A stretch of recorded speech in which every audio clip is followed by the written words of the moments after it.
Damodara devotional ఛానల్కి స్వాగతం. ఈ గుడి ఎక్కడ ఉందా అని అనుకుంటున్నారా?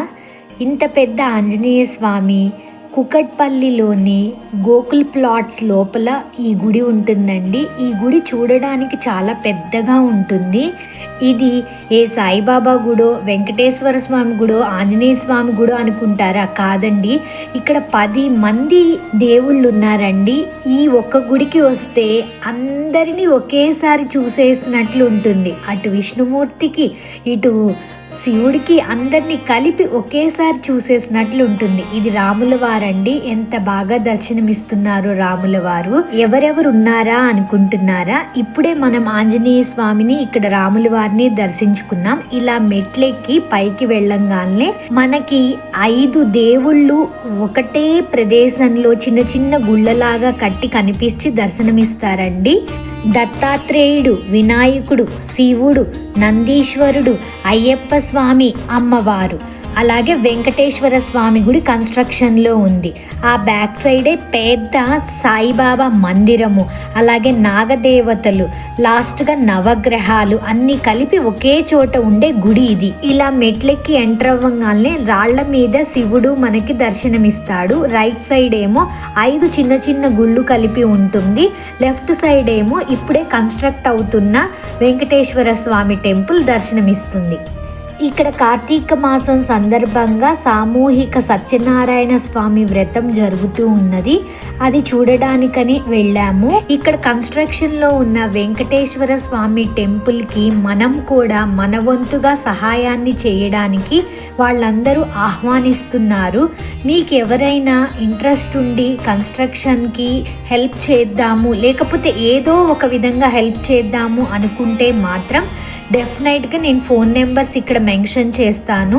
వాళ్ళని ఒకసారి కాంటాక్ట్ అయ్యి మీకు తోచినంత ధన సహాయమో వస్తు రూపేణో చేయండి. సామూహిక సత్యనారాయణ స్వామి వ్రతంలో నాకు ఒక ఆశ్చర్యకరంగా అనిపించిన విషయం ఏంటంటే, ఆ పూజారి గారు కథలను గురించి ఎంత చక్కగా వివరించారంటే, ఇన్నేళ్లలో ఇన్నిసార్లు సత్యనారాయణ స్వామి వ్రతాలు చేసుకుంటున్నా వింటున్నా కూడా అంత బాగా కథలలోని తత్వాన్ని, కథలని ఎగ్జాంపుల్స్తో సహా కలిపి వివరించడం అనేది నా ఎక్స్పీరియన్స్ ప్రకారం నాకు చాలా చాలా చాలా చాలా కొత్తగా అనిపించింది. అలాగే బాగా అనిపించింది.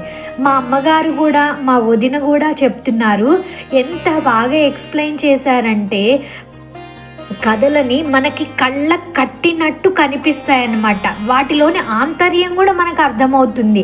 ఎగ్జాంపుల్స్ చెప్తూ ధర్మరాజు అబద్ధం ఆడినప్పుడు అశ్వత్థామ కుంజరహ అని చిన్నగా చెప్తారు కదా, అది కూడా ఎగ్జాంపుల్ చెప్పి మనకి ఎంతో వివరంగా వివరించారు. ఎవరైనా నెక్స్ట్ టైము సత్యనారాయణ స్వామి వ్రతం చేసుకుందాము అనుకుంటే ఇక్కడ ఒకసారి ట్రై చేయండి.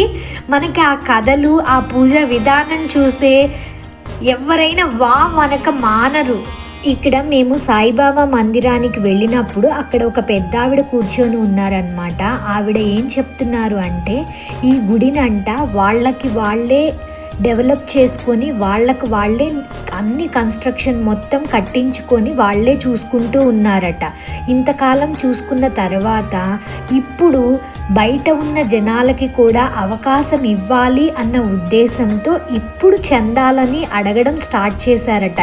పూర్వం వరకు కూడా వాళ్ళే మొత్తం మెయింటైన్ చేస్తూ ఉన్నారట. నాకు చూసిన తర్వాత అనిపించిందండి, ఇంకొంచెం మెయింటెన్స్ బాగుండేదేమో అనిపించింది.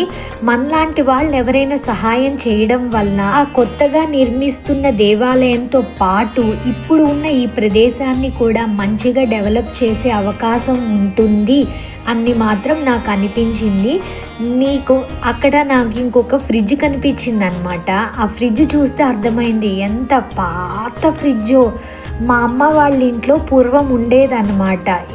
ఎంత ఒక 50 ఏళ్ళు, 60 ఏళ్ళు, 70 ఏళ్ల క్రితం ఫ్రిడ్జ్ లాగా ఉండింది. అది చూసిన తర్వాత నాకు అనిపించింది, ఇదేమి ప్రమోషన్ వీడియో కాదండి, ఎవరు నాకు ఇలా ధన సహాయానికి మీ ఛానల్లో పెట్టమని కానీ ఎవ్వరు చెప్పలేదు. నా మనసుకు అనిపించి నేను ఈ వీడియో చేస్తున్నాను, అంతే అండి.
కూడా డిస్క్రిప్షన్లో లింక్ ఇవ్వడం జరుగుతుంది. గూగుల్ మ్యాప్స్లో పెట్టుకొని ఎవరైనా వెళ్ళొచ్చు. దగ్గర ఉన్న వాళ్ళు తప్పకుండా ఈ గుడికి వెళ్ళి కుదిరితే సహాయాన్ని కూడా అందించండి. ఇలాంటి వీడియోస్తో మీ ముందుకి తిరిగి వస్తాను. Please subscribe my channel.